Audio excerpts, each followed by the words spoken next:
Hello friends, நான் இன்றைக்கி தக்காளி ரசம் வைக்க போகிறேன் பாருங்கள். அதுக்கு ஃபஸ்ட்டு மிளகு, சீரகம், 2 காஞ்ச மிளகா, ஒரு பச்சை மிளகா போட்டிருக்கேன். இதை இடித்து வச்சுக்குவோம் ஃபஸ்ட்டு. இப்போ கொத்தமல்லி தலையும் போட்டிருக்கேன், இதையும் சேர்த்து இடித்து வச்சுக்குவோம். பச்சை மிளகா, கொத்தமல்லி எல்லாம் போட்டு இடித்து வச்சா ரசம் நல்லா வாசனையாக இருக்கும். இதை இப்போ இடிச்சுக்குவோம். இப்போ இதை இடித்தாச்சு. இப்போ ஒரு பெரிய தக்காளி கட் பண்ணி வச்சுருக்கேன், இதையும் மசிச்சுக்கிடுவோம். இப்போ பாருங்கள், தக்காளியை நான் மசிச்சுட்டேன்.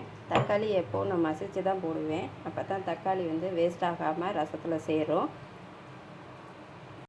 இப்போ தக்காளி மசித்து வச்சுருக்கிறதுல தேவையான அளவு புளி ஊற்றிக்கிறேன். நமக்கு எவ்வளோ தேவையோ அந்த அளவுக்கு புளி ஊற்றிக்கிடலாம். இப்போ இடித்து வச்சுருக்க இந்த மிளகு, சீரகம், கொத்தமல்லி, மிளகாய் இது எல்லாத்தையும் இடித்து வச்சுருக்கோம்ல, இதை இதில் சேர்த்துக்கிடுவோம்.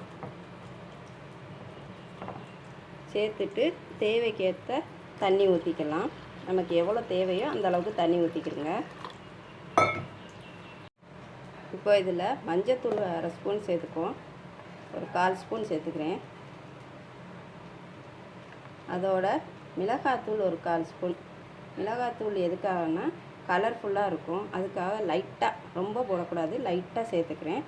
இப்போது தேவையான அளவு உப்பு சேர்க்கலாம்.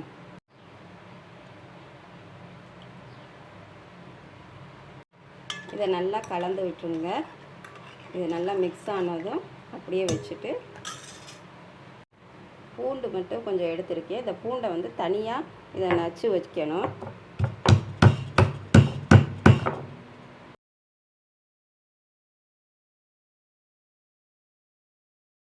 இப்போ பாருங்கள், ரசம் வைக்கிறது பார்க்கலாம். இப்போ கடாயை வச்சு எண்ணெய் ஊற்றியாச்சு. எண்ணெய் சூடானதும் கொஞ்சமாக கடுகு போட்டுக்குவோம். கடுகு கொஞ்சம், உளுந்தம்பருப்பு கொஞ்சம்,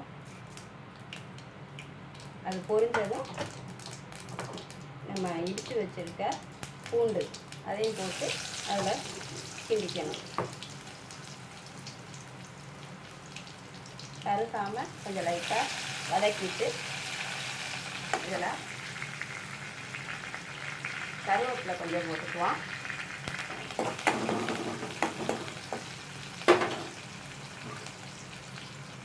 அடுத்து பெருங்காயத்தூள் ரசத்துக்கு ரொம்ப முக்கியம், அது கொஞ்சம் இதில் சேர்த்துக்குவோம். உங்களுக்கு தேவைக்கேற்ப பெருங்காயத்தூள் சேர்த்துக்கலாம்.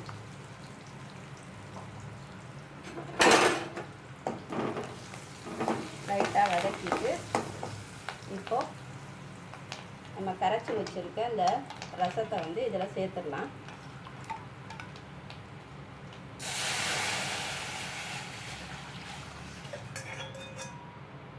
அவ்வளோதாங்க ரசம்.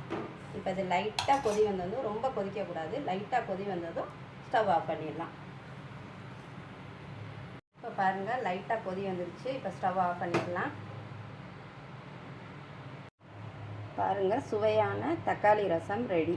இது செஞ்சு பாருங்கள். உங்களுக்கு பிடிச்சிருந்தா சப்ஸ்கிரைப் பண்ணுங்கள், லைக் பண்ணுங்கள்.